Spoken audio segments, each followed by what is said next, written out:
మనస్ఫూర్తిగా తెలియజేసుకుంటున్నాను. కామారెడ్డి జిల్లా రామారెడ్డి మండలం రెడ్డిపేట స్కూల్ తండాలో పెద్ద పులి సంచారం కలకలం రేపుతోంది. ఇటీవల ఓ ఆవును చంపడంతో పాటు మరో ఆవుపై దాడి ప్రయత్నించగా తీవ్ర గాయాలయ్యాయి. స్కూల్ తండా, బట్టు తండా, జగదాంబ తండా ప్రజలు భయాందోళనకు గురవుతున్నారు.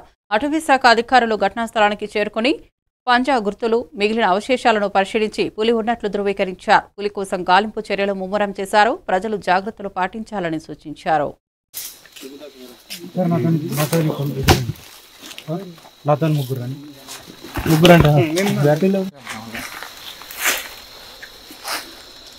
ప్రైమరీ రీసెర్చ్ సెంటర్ రామారెడ్డి అయితే ఈరోజు అరౌండ్ 5 o'clock 5:30 మధ్యలో నాకు ఫారెస్ట్ రేంజ్ ఆఫీసర్ నుంచి కాల్ వచ్చిందండి.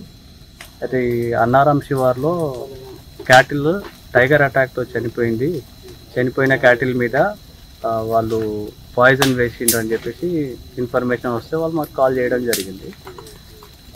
కాల్ చేయడం వల్ల మేము ఇక్కడికి వచ్చి బాడీ పై నుంచి శాంపుల్స్ కలెక్ట్ చేసుకొని వెదర్ దాంట్లో పాయిజన్ కలిపిండ్రా లేదా, బాడీ మీద పాయిజన్ వేసిండ్రా లేదా అని తెలుసుకోవడానికి శాంపుల్స్ కలెక్ట్ చేసి ల్యాబ్కి పంపించడం జరిగింది. సో ల్యాబ్ రిపోర్ట్ని బట్టి దాంట్లో పాయిజన్ ఉందా లేదా అనేసి మనకు కన్ఫర్మేషన్ అవుతుంది. అప్పటిదాకా మనము అది ఉందా లేదా అని చెప్పలేము. సార్ ఒకవేళ పాయిజన్ ఉంటే ఆ టైగర్ పరిస్థితి ఏముంటుంది sir?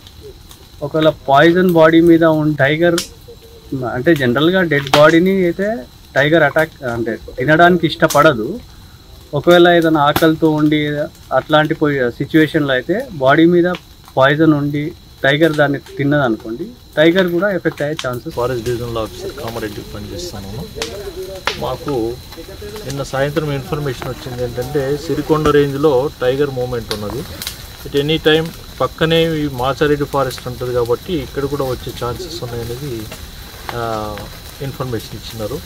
So in the early morning ఈరోజు మా స్టాఫ్కి అందరికీ అలర్ట్ చేసి పంపించడం జరిగింది. అయితే ఇక్కడ వెరిఫై చేసిన తర్వాత ఈ అటవీ ప్రాంతంలో ఈ కంపార్ట్మెంట్ నెంబర్ 540లో ఒక క్యాటిల్ని కిల్ చేసినట్టుగా గుర్తించడం జరిగింది. అయితే దాన్ని పరిశీలించిన తర్వాత మా స్టాఫ్ వచ్చేసి దాని మీద పాయిజన్ చేసిండ్రు అన్నట్టుగా ఒక అనుమానంతో మాకు ఇన్ఫర్మేషన్ ఇవ్వడం జరిగింది. వెంటనే మేము వెటర్నరీ డాక్టర్ని పిలిచి ఇక్కడ చూపించడం జరిగింది. సో ఏంటంటే ఒకవేళ పాయిజన్ చేసి ఉంటే కనుక మళ్ళీ టైగర్ ఇక్కడికి వచ్చేసి ఆ మాంసం తిని దానికి ఎఫెక్ట్ అయ్యే ఛాన్సెస్ ఉన్నాయి కాబట్టి ఇమీడియట్గా క్యారకేస్ని అంటే క్యాటిల్ యొక్క కలేబరాన్ని పూర్తిగా